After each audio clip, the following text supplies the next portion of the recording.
आज की एक और बड़ी खबर यह है कि उत्तर प्रदेश के जिन 5 शहरों में इलाहाबाद हाईकोर्ट ने 26 अप्रैल तक लॉकडाउन लगाने का निर्देश दिया था, उस पर सुप्रीम कोर्ट ने रोक लगा दी है। राज्य की योगी सरकार ने इस फैसले के खिलाफ सुप्रीम कोर्ट में अपील की थी, जिसके बाद सुप्रीम कोर्ट ने यह माना कि लॉकडाउन लगाने का फैसला प्रशासनिक है।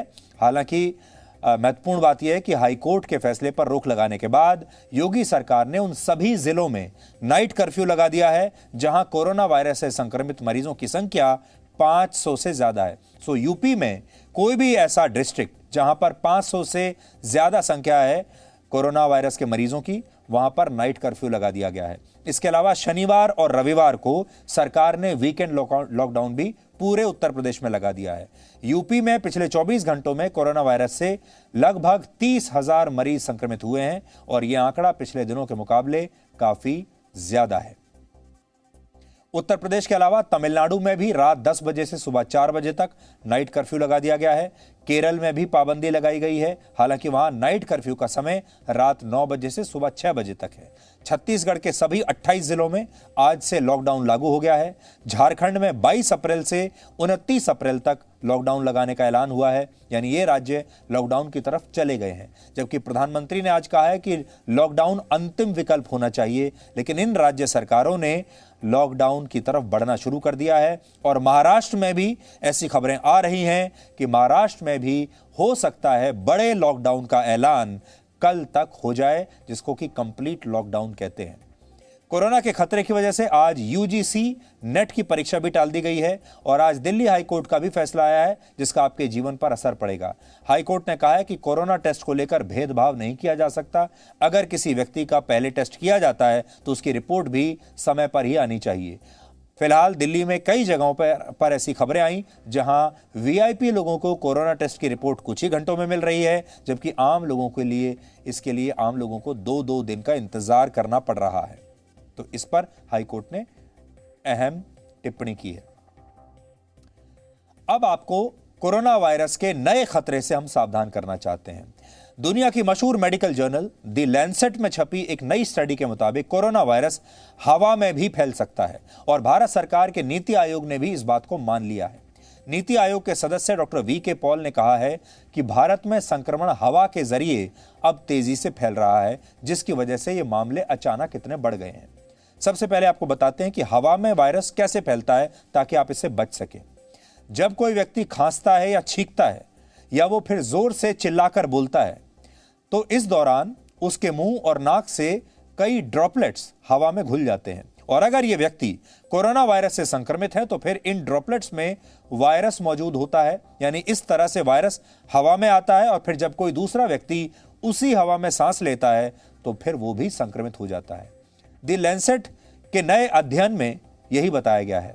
यह स्टडी अमेरिका, ब्रिटेन और कनाडा के 6 विशेषज्ञों ने मिलकर की है और उनकी पूरी रिपोर्ट का सार यह है कि कोरोना वायरस के एयरबॉर्न ट्रांसमिशन यानी हवा के माध्यम से फैलने के पुख्ता सबूत प्राप्त हुए हैं, जो अच्छी खबर नहीं है।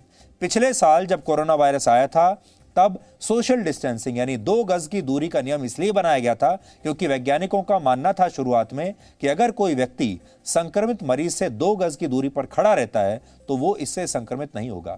मरीज के ड्रॉपलेट्स हवा में तो जाएंगे, लेकिन वो उस व्यक्ति तक पहुंचते पहुंचते निष्क्रिय हो जाएंगे, प्रभावी नहीं रहेंगे। लेकिन अब जो स्टडी आ रही है वो ये कहती है कि अगर किसी एक कमरे में 5 लोग मौजूद हैं या 10 लोग मौजूद हैं, आप किसी कमरे में हैं, किसी हॉल में हैं और सभी एक दूसरे से 2 गज की दूरी पर खड़े भी हुए हैं, उनमें से भी एक व्यक्ति कोरोना से अगर संक्रमित है तो सब लोगों को संक्रमित कर देगा, क्योंकि अब ये हवा के जरिए फैल रहा है, अब ये हवा में मौजूद है। अगर आपने उसी हवा में सांस ले ली तो आपको भी ये संक्रमण हो जाएगा। ये नई बात है जो पहले नहीं थी। पहले ये बात बताई जा रही थी कि ये बहुत समय तक हवा में रहता नहीं है, उससे पहले ही ये निष्क्रिय हो जाता है और अगर आप 2 गज तक की दूरी पर हैं तो वो आप तक पहुंचेगा भी नहीं। लेकिन अब ऐसा नहीं है। अब कई लोगों के मन में सवाल होगा कि वो हवा में फैलने वाले इस नए वायरस से कैसे बचें, क्योंकि ये संक्रमण आपके घर के अंदर भी हो सकता है, आपके दफ्तर में भी हो सकता है, सिर्फ उस हवा में सांस लेने से ही हो सकता है। यानी अगर कोई व्यक्ति वायरस से बचने के लिए घर में रहता है तो उसे भी खतरा है। इसलिए अब हम आपको बचाव के कुछ तरीके बताते हैं। पहला उपाय तो यह है कि आप हमेशा 24 घंटे मास्क लगाकर रहें, मास्क ना छोड़ें। कोशिश करें कि घर में जब 3-4 लोग साथ में बैठे हों तो भी मास्क लगाकर रखें। डॉक्टरों की सलाह तो यह भी है कि अब आप डबल मास्क यानी 2 मास्क लगाकर रखें, एक के ऊपर एक। हालांकि हवा से वायरस फैलने का मतलब यह नहीं है कि हवा संक्रमित है। इसका मतलब है कि वायरस हवा में बने रह सकता है। वायरस की जो आयु है, एज, वो बढ़ गई है। अब वो हवा में देर तक रहेगा और इमारतों के अंदर तो ये और भी बड़ा खतरा है। ऐसे में इसके लिए जरूरी है कि आप अपने घर का वेंटिलेशन ठीक रखें, अपने घर के खिड़की दरवाजे बीच बीच में खुले रखें और ऐसा करके आप इस खतरे को कम कर सकते हैं। अगर आप दफ्तर में काम करते हैं तो अपने दफ्तर के प्रशासन को ये बोलिए कि वो भी वेंटिलेशन ठीक रखें और आप अपने दफ्तर के जो एयर कंडीशनर्स हैं उनका फिल्टर जल्दी जल्दी साफ करवाएं। आज एम्स दिल्ली के निदेशक डॉक्टर रणदीप गुलेरिया ने इस पर हमसे बात की है और 2 मास्क लगाने के फायदे भी बताए हैं। कई टाइम से लोग रिसर्चर्स कह रहे हैं और पिछले 7-8 महीने से तो कह ही रहे हैं कि जो वायरस है वो ड्रॉपलेट इन्फेक्शन भी है लेकिन एरोसॉल इन्फेक्शन भी है। तो इन दोनों में अंतर क्या है? ड्रॉपलेट इन्फेक्शन कि वायरस के जो पार्टिकल्स है, जो वायरस जो आगे खांसने से या बोलने से या छींकने से हवा में आता है, उसके जो ड्रॉप्स हैं वो थोड़े बड़े साइज के होते हैं, 5 माइक्रोन से ज़्यादा होते हैं और वो ड्रॉपलेट हैं तो एकदम ज़मीन पे या किसी सरफेस पे ड्रॉप कर जाते हैं, गिर जाते हैं और हवा में ज़्यादा देर नहीं रहते। इसलिए हम पहले कहते थे कि 2 गज की दूरी रखो। जो अभी आपके सरफेसेस हैं, चाहे वो टेबल हो, चाहे कुर्सी की साइड्स हो, उनको अच्छी तरह से साफ करते रहना चाहिए।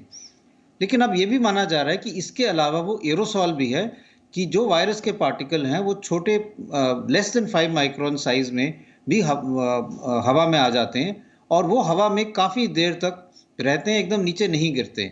इसका ये मतलब हुआ कि अगर एक बंद कमरा है जहाँ पे कोई कोविड पॉजिटिव पेशेंट है और वो खांसता है, तो खांसने पे कुछ हद तक उसके वायरस के पार्टिकल्स हवा में रहेंगे और अगर उस कमरे से बाहर भी चले जाए और उसके बाद कोई और व्यक्ति आए तो वो भी अफेक्ट हो सकता है।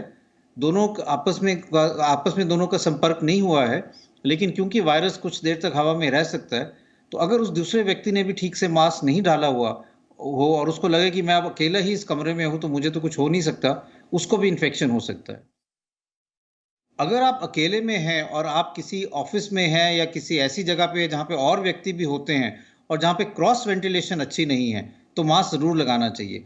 अगर आप अपने घर के अंदर ही हैं जहाँ पे आप ही अकेले रहते हैं या घर का और सदस्य नहीं है, तो आप मास्क उतार सकते हैं। दूसरा ये है कि जहाँ पर भी आप हैं, घर के अंदर हों या घर के बाहर हों, घर ऑफिस में हो या घर के अंदर हों, क्रॉस वेंटिलेशन बहुत ज़रूरी है। अपनी खिड़कियाँ खुली रखें, दरवाजे खुली रखें जिससे हवा आती रहे, क्रॉस होती रहे। इसलिए हवा में अगर वायरस भी है तो एकदम बाहर चले जाएगा और बाहर की जो गर्मी है या धूप है उसमें वायरस एकदम मर जाएगा। तो कुछ हद तक ये माना जा रहा है कि अगर एरोसॉल है तो हमें मास्किंग जो है वो और अच्छी करनी पड़ेगी। अगर हमारे पास N95 मास्क है, अगर हम N95 मास्क यूज़ कर रहे हैं जैसे डॉक्टर्स यूज़ करते हैं, तो सिंगल मास्क भी ठीक रहता है। और लेकिन ये ज़रूरी है कि वो मास्क आपके नाक में और चेहरे में अच्छी तरह से फिट हो जिससे मास्क के साइड से हवा अंदर ना आए। अगर आपके पास N95 मास्क नहीं है तो आप 2 मास्क लगा सकते हो। एक तो आम जो सर्जिकल मास्क है, 888 सर्जिकल मास्क, वो आप पहले अपने चेहरे पहले लगाएं और उसके ऊपर कपड़े का मास्क लगा सकते हो। और फिर भी ये ध्यान रखें कि मास्क आपके नाक और चेहरे के अराउंड टाइटली फिटेड है जिससे हवा साइड से ना आए और आप उसको नाक के नीचे ना लेके जाएं। Presenting B News app available on Google Play and App Store. Download it now.